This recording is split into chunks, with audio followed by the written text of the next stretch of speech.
Hello students. Now it's again time for revision. Third chapter discussion to continue. As we had started star and solar system.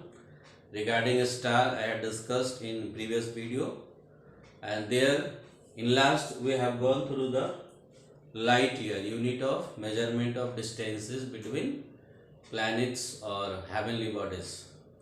So again we will start from there only. 1 light year is equal to 9.46 into 10 to the power 12 kilometer. We have calculated this value. If you will go through the last video. Today we will find the distance from the sun to earth. You should know sunlight coming from sun to earth. It takes 8 minutes 15 seconds. So 8 and quarter minute, you can say it is 8 and quarter minute light year distance is there, and we can calculate in kilometer. Distance is equal to speed into time. Speed of light 3 into 10 to the power 5 kilometer per second into 8 minute 15 second.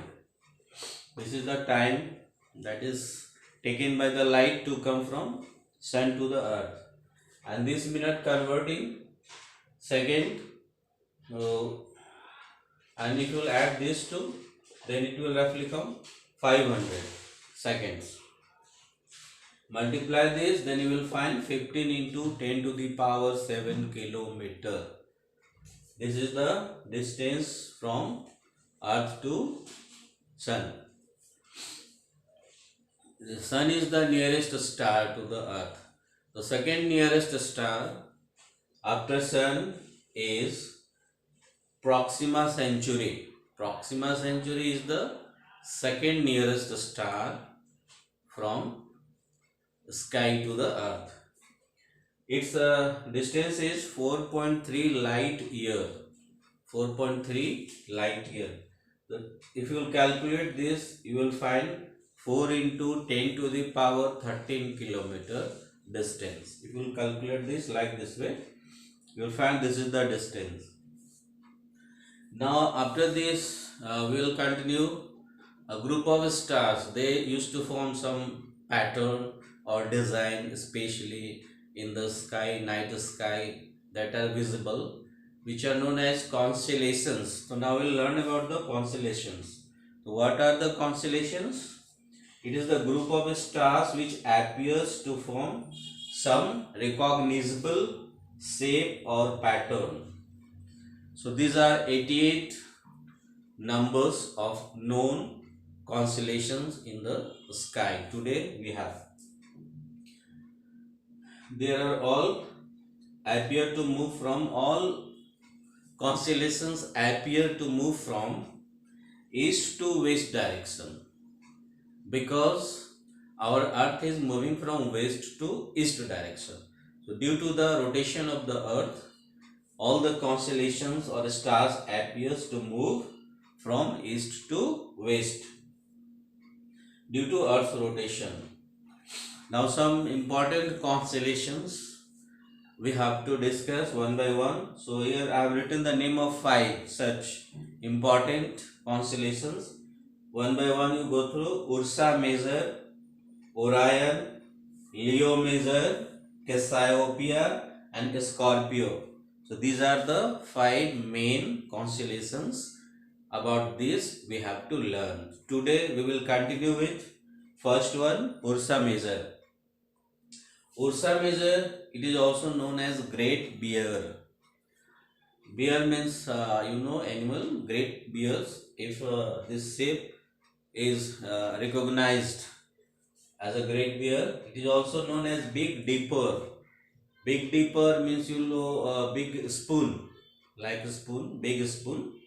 Ladle, this is called ladle. So its shape is like Big Dipper. It is also known as Big Dipper. And in Hindi mythology, it is also known as Saptarishi, a group of 7 rishis in the sky. It is also known as Saptarishi. So it is visible during summer days. In summer days, sky is clear. During the months of April, approx at 9 o'clock. If you will see northern sky, you will find this constellation. Clearly it is will so many stars are connected there, but main it is a group of 7 stars.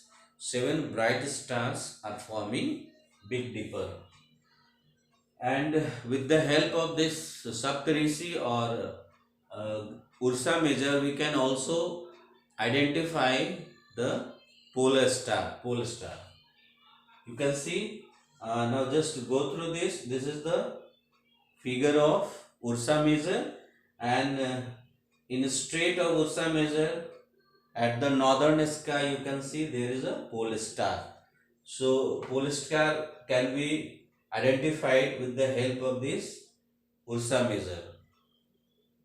So this much only today. You just go through and try to understand all these things, and also calculations you try to understand, and we will continue in our next video. We have to discuss 4 more constellations under this topic, stars. Till then, goodbye.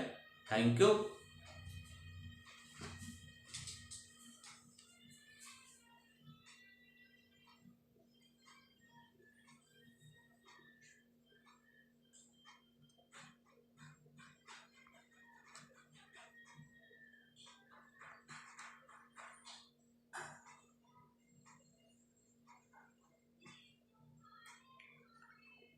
This is the figure of Ursa Major, and it's north straight. You will find there's a pole star, and the calculations are there.